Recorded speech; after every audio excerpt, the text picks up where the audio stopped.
Martial God Asura Chapter 5496. Bab 5496, Angin Aneh. Terlepas dari sifat kekuatan mereka yang berbeda, satu kekuatan bela diri dan satu kekuatan roh, koordinasi mereka halus dan tidak dapat diprediksi seperti formasi yang cerdik. Peringkat normal 6 kultivator tingkat setengah dewa akan berjuang untuk menahan serangan seperti itu. Namun, Long Chengyu menangani serangan mereka dengan mudah.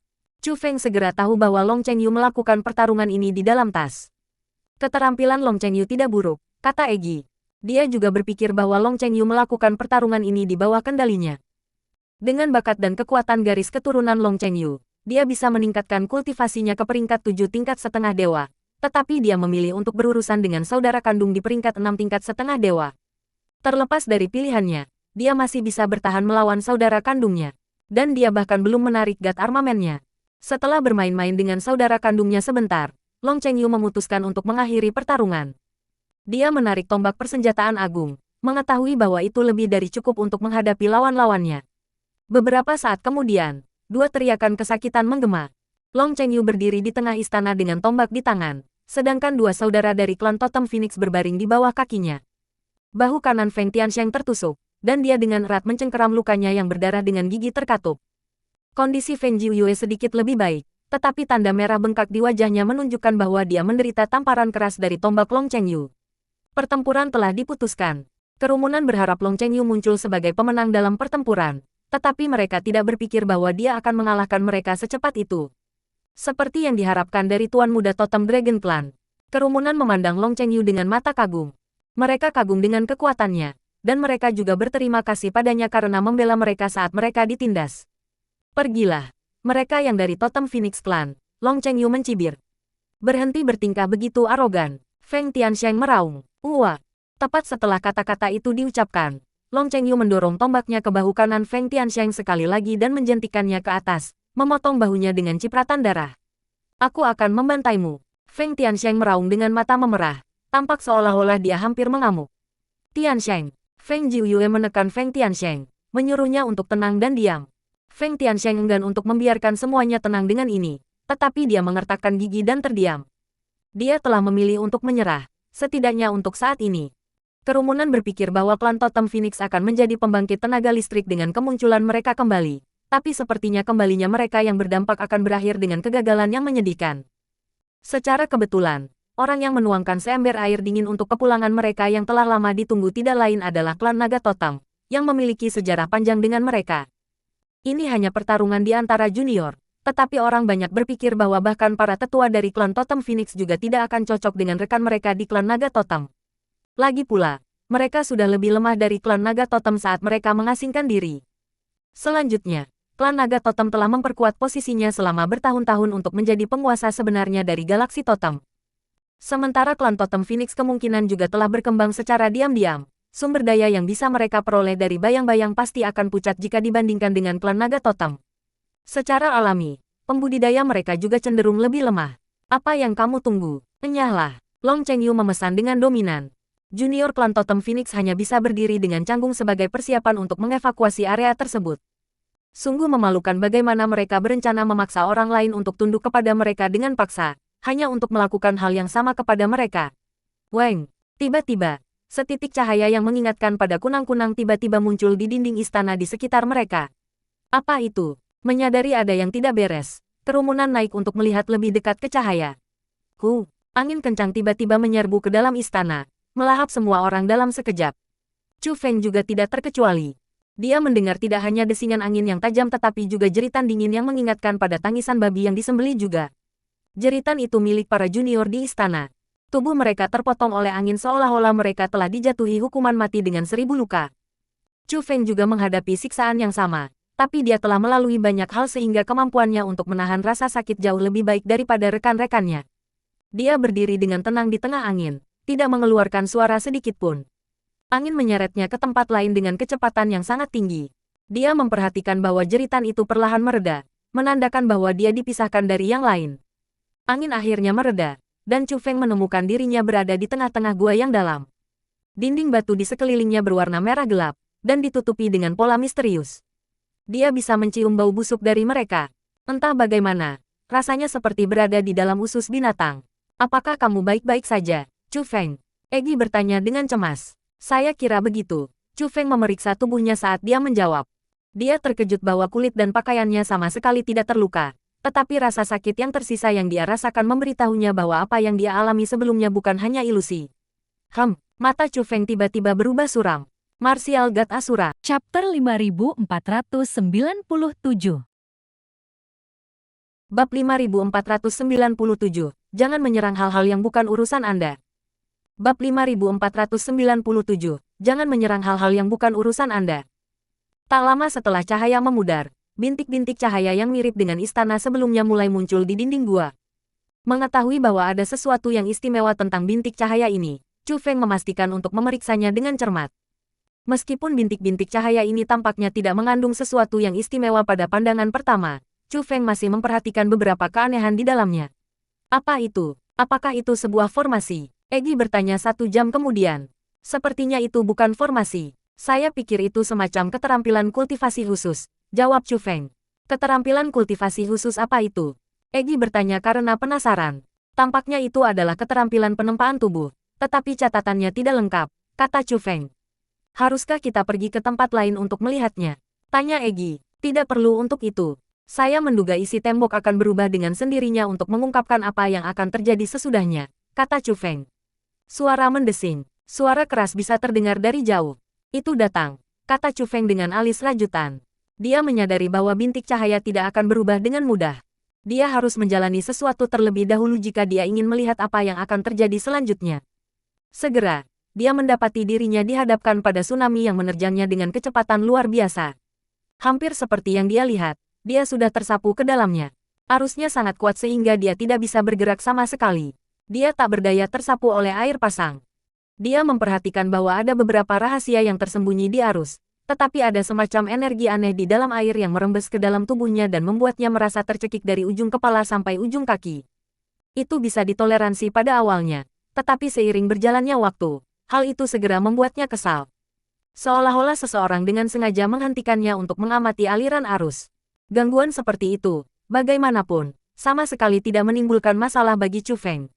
Saat arus mereda, Chu Feng menemukan orang lain di sebelahnya. Dia telah memperhatikan seseorang yang perlahan didorong ke arahnya di bawah aliran arus, tetapi dia terlalu fokus untuk menguraikan rahasia dalam arus sehingga dia tidak memperhatikannya. Sekarang dia akhirnya memperhatikan. Dia bisa melihat bahwa orang itu adalah junior perempuan dari klan Naga Totem. Dia telah memasuki medan perang tabu dewa bersama dengan Chu Feng dan Long Zizi. Sebenarnya, dialah yang mengancam akan membantai keluarga dan teman Chu Feng. Kata-katanya memprovokasi Chu Feng, jadi dia menjatuhkannya dengan 1 pukulan. Itu mungkin tampak seperti tindakan yang kejam, tetapi sebenarnya dia sudah bersikap lunak padanya. Jika bukan karena fakta bahwa dia adalah Totem Dragon Clansman, dia akan membunuhnya dengan pukulan itu. Lagi pula, dia tahu bahwa dia berencana untuk menindaklanjuti ancamannya. Akan berbahaya membiarkan orang seperti itu hidup-hidup. Untungnya, kebencian wanita itu terhadap Chu Feng tidak bertahan lama. Sikapnya berubah setelah menyaksikan prestasinya di Tabu Battlefield. Faktanya, dia adalah salah satu junior yang menunggu di luar pintunya saat dia tidak sadarkan diri. Kegembiraan yang dia tunjukkan di wajahnya saat melihatnya tidak tampak dibuat-buat. Jadi, Chu Feng memutuskan untuk mengubur kapak itu. Lagi pula dia bukan orang yang berpikiran sempit. Benar-benar suatu kebetulan bagi kita untuk bersatu kembali di sini, pahlawan muda Chu Feng. Wanita itu sangat senang melihat Chu Feng. Dia masih meratap di tanah beberapa saat yang lalu, tetapi begitu dia melihatnya, dia sepertinya melupakan rasa sakitnya dan segera menghampirinya. Pahlawan muda Chu Feng, saya lupa memperkenalkan diri. Saya Long Sanshan. Kakek dari pihak ayah dan ibu saya adalah penatua dari klan Naga Totem, kata wanita itu.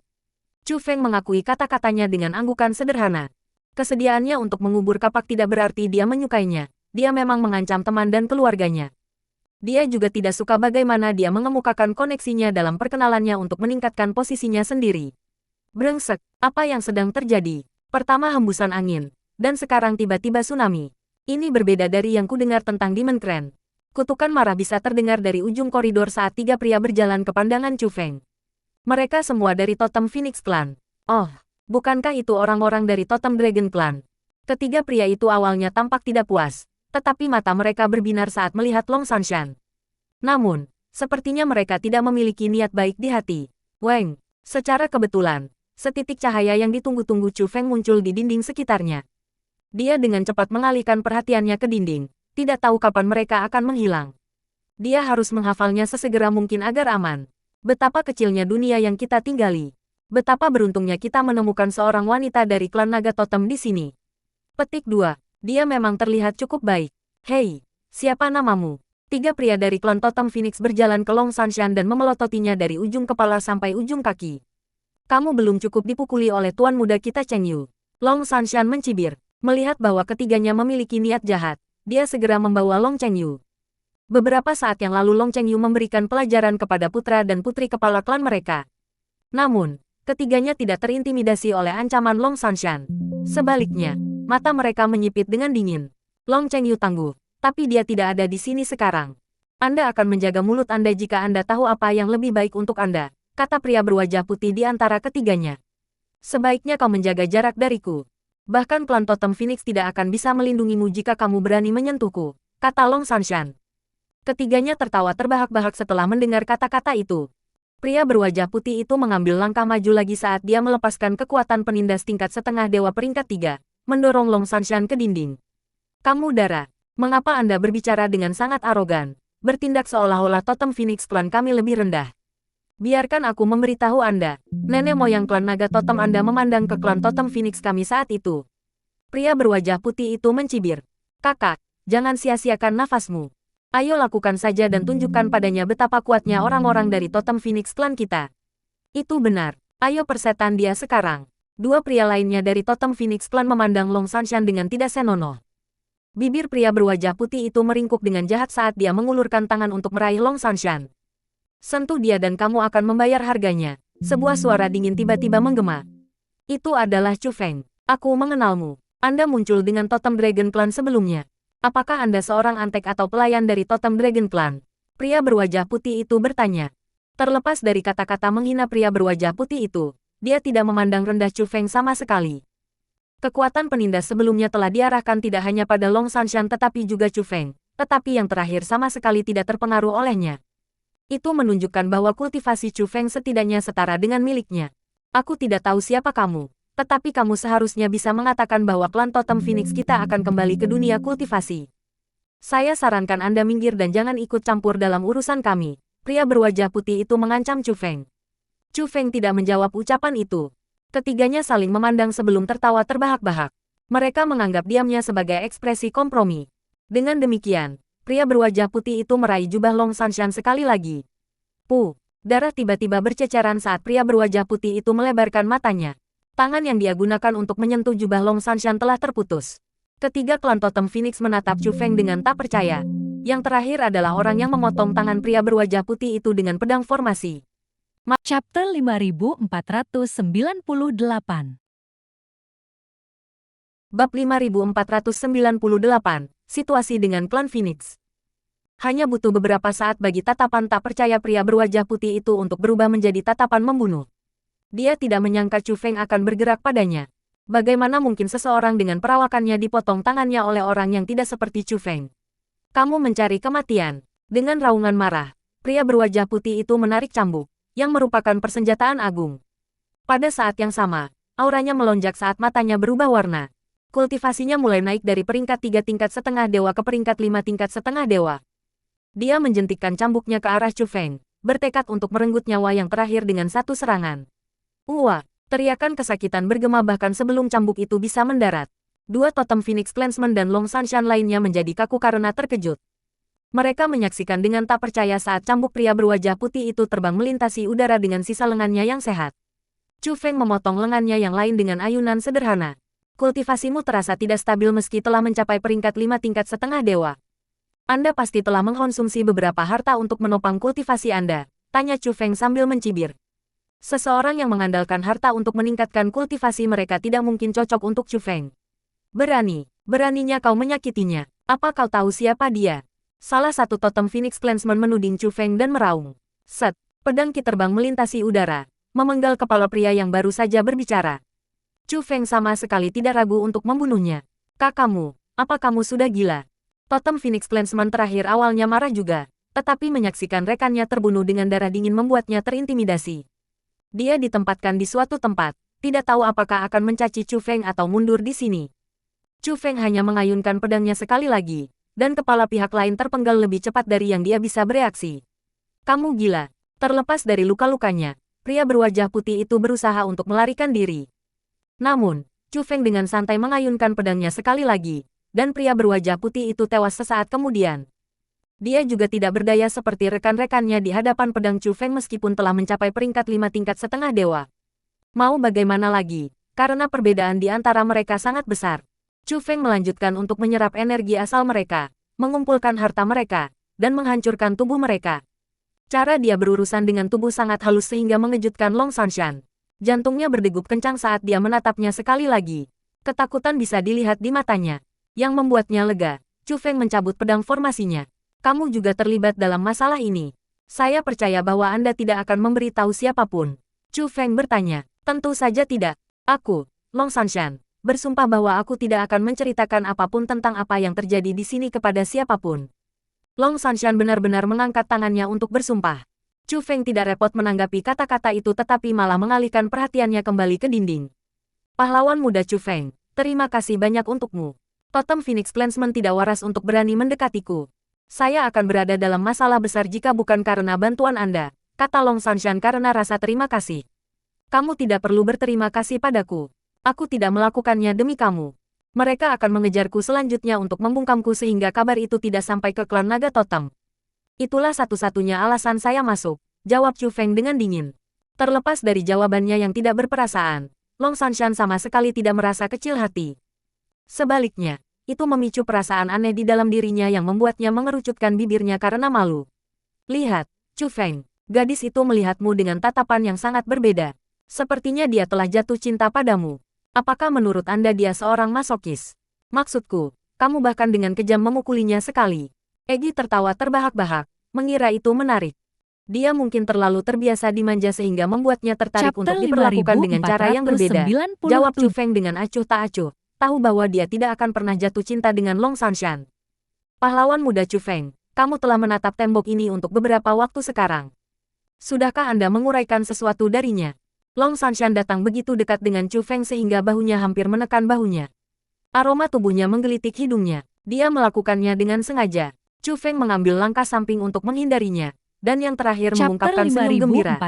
Ada apa, Chu Feng? Anda selalu percaya untuk memanfaatkan setiap kenyamanan kecil yang menghampiri Anda. Dia praktis melemparkan dirinya ke arahmu. Dan penampilannya juga bagus. Egi menggoda. Tolong, Nyonya Ratu. Saya punya standar, oke. Anda harus tahu betapa pemilihnya saya setelah melihat wajah Anda setiap hari. Tidak mungkin aku jatuh cinta pada penampilan seperti itu, jawab Chu Feng sambil tersenyum.